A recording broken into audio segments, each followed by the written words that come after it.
అమర్జిత్ సదా అనే ఈ 8 ఏళ్ల పిల్లవాడు ఈ ప్రపంచంలోనే యంగెస్ట్ సీరియల్ కిల్లర్గా చెరగని ముద్ర వేసుకున్నాడు. అసలు ఈ అమర్జిత్ ఇలా మారడానికి కారణం ఏంటి అనేది కొంచెం డీప్గా చెక్ చేద్దాం.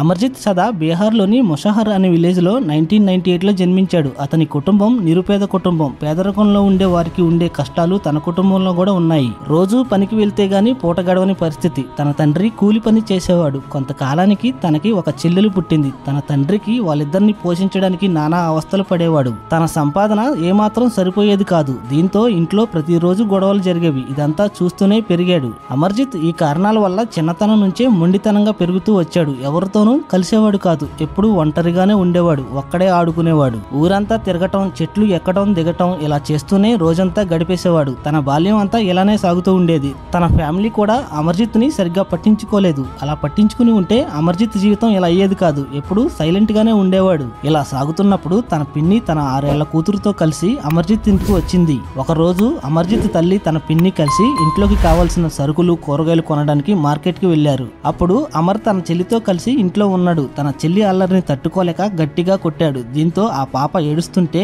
ఆ పాప మెడని తన చేతులతో గట్టిగా ఊపిరాడనంతగా నొక్కి చంపేశాడు. తరువాత భయపడి దగ్గరలో ఉన్న అడవిలోకి లాక్కెళ్లి తన బాడీని గుర్తుపట్టకుండా మొహాన్ని అంతా ఛిద్రం చేసి అక్కడే గొయ్యి తీసి పాతిపెట్టేశాడు. తరువాత ఏమీ తెలియనట్టు ఇంటికి వచ్చేశాడు. తన కుటుంబ సభ్యులు వచ్చి చూస్తే ఆ పాప కనిపించలేదు. కంగారుగా అంతా వెతికారు. అయినా ఫలితం లేదు. చివరిగా అమర్ని నిలదీస్తే తానే చంపినట్లు చెప్పాడు. తన తల్లి ఈ విషయాన్ని తట్టుకోలేకపోయింది. తన తండ్రి మాత్రం విపరీతంగా కొట్టాడు గాని పోలీసులకి కానీ అధికారులకి కానీ ఈ విషయాన్ని కంప్లైంట్ చేయలేదు. కుటుంబ పరువు కోసం తన పిన్నిని ఒప్పించడానికి ప్రయత్నించారు. అప్పుడు అమర్కి 7 ఏళ్లు. ఇలా కొన్ని రోజుల తర్వాత ఇంకొక రోజు తన పేరెంట్స్ నిద్రలో ఉండగా అమర్ తన చెల్లిని అత్యంత క్రూరంగా గొంతు కోసి చంపేశాడు. తరువాత ఆ పాప బాడీని బెడ్ మీదకి విసిరేసి ఆడుకోవడానికి వెళ్లిపోయాడు. ఇదంతా తిరిగిన తన తల్లి ఆ బిడ్డకి పాలు ఇవ్వడానికి చూడగా ఆ పాప కదలకపోవడంతో అనుమానం వచ్చి చూడగా ఆ పాప అప్పటికే చనిపోయి ఉంది. ఆమెకి డెఫినెట్ గా తెలుసు ఈ మర్డర్ వెనుక అమర్జిత్ పాత్ర ఖచ్చితంగా ఉంటుందని. కానీ కొడుకు మీద ఉన్న ప్రేమతో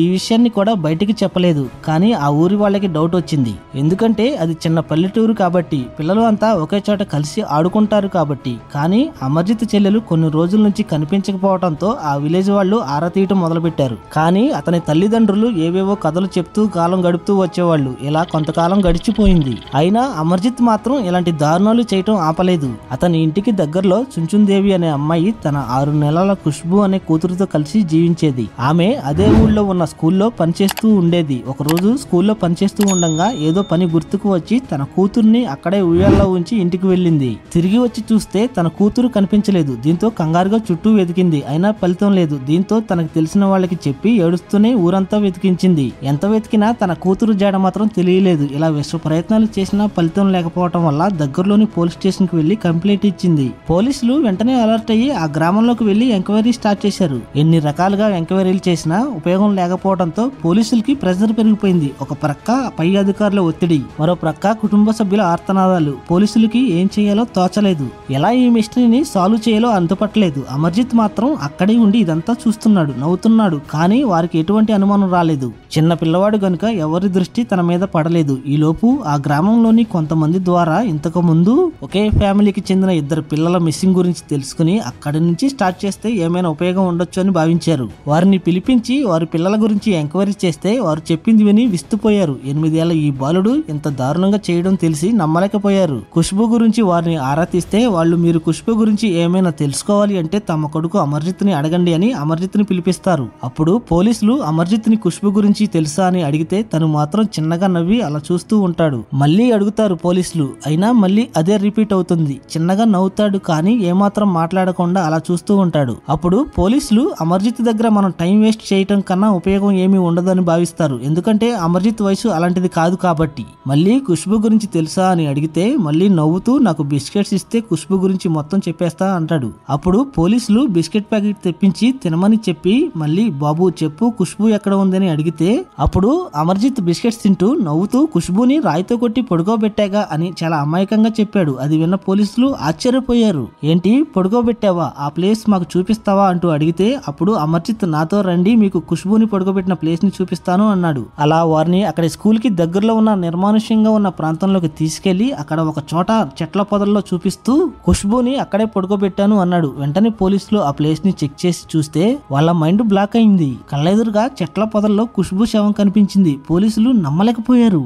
ఏదో ఈ చిన్నపిల్ల మిస్సింగ్ గురించి ఏమైనా క్లూ ఇస్తాడు అనుకుంటే అమర్జిత్ ఈ హత్యకు ముఖ్య కారకుడు అని తెలిసి వాళ్ళ కాళ్ళు చేతులు ఆడలేదు. ఆ పిల్ల బాడీని తన తల్లిదండ్రులకి అప్పగించి అమర్జిత్ ని మళ్ళీ ఎంక్వైరీ చేశారు. అప్పుడు అమర్జిత్ అలా చేయటం అంటే నాకు చాలా ఇష్టం, ఎవరైనా నొప్పితో గాని బాధతో గాని ఏడుస్తుంటే చూడటానికి చాలా హాయిగా అనిపిస్తుంది అన్నాడు. ఆ మాటలకి పోలీసుల నోట్లోంచి మాటలు రాలేదు. అప్పుడు పోలీసులకి అమర్జిత్ నార్మల్ గా లేడు అని అర్థమైంది. వెంటనే అమర్జిత్ ని మెడికల్ టెస్టుల కోసం మానసిక వైద్యుడి దగ్గరికి పంపించారు. డాక్టర్స్ అతని పూర్తిగా టెస్ట్ చేసిన తర్వాత ఈ పిల్లవాడు కాండక్ట్ డిసార్డర్ అనే వ్యాధితో సఫర్ అవుతున్నట్లు, అంతేకాకుండా అతనికి సైకో శాడిస్ట్ లక్షణాలు చాలా ఎక్కువగా ఉన్నాయని చెప్పారు. ఏది కరెక్ట్ ఏది తప్పు అనేది తెలియదని అందుకే ఇలా చేస్తున్నాడని వివరించారు. ఇలాంటి వాళ్ళు కేవలం తమ ఆనందం కోసమే ఈ విధంగా చేస్తారని చెప్పారు. అతన్ని పోలీసులు కోర్టులో అప్పగించిన తర్వాత కోర్టు అతన్ని జువెనైల్ హోమ్ కి పంపించారు. ఇలా అమర్జిత్ 2016 వరకు జైలు జీవితం గడిపాడు. తనకి 18 years వచ్చిన తర్వాత జైలు నుంచి రిలీజ్ అయ్యాడు. ప్రజెంట్ అమర్జిత్ ఎక్కడ ఉన్నాడు అనేది ఎవరికి తెలియదు. ఊరు పేరు మార్చుకుని జీవిస్తున్నట్లు కొన్ని స్టోరీస్ ద్వారా తెలుస్తుంది.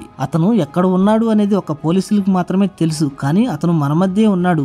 ఈ విధంగా అమర్జిత్ యంగెస్ట్ సీరియల్ కిల్లర్ గా చెరగని ముద్ర వేసుకున్నాడు. ఏది ఏమైనా అమర్జిత్ తన గతాన్ని వదిలేసి ఎక్కడున్నా ఎవరికి ఎటువంటి హాని చేయకుండా జీవించాలని కోరుకుందాం.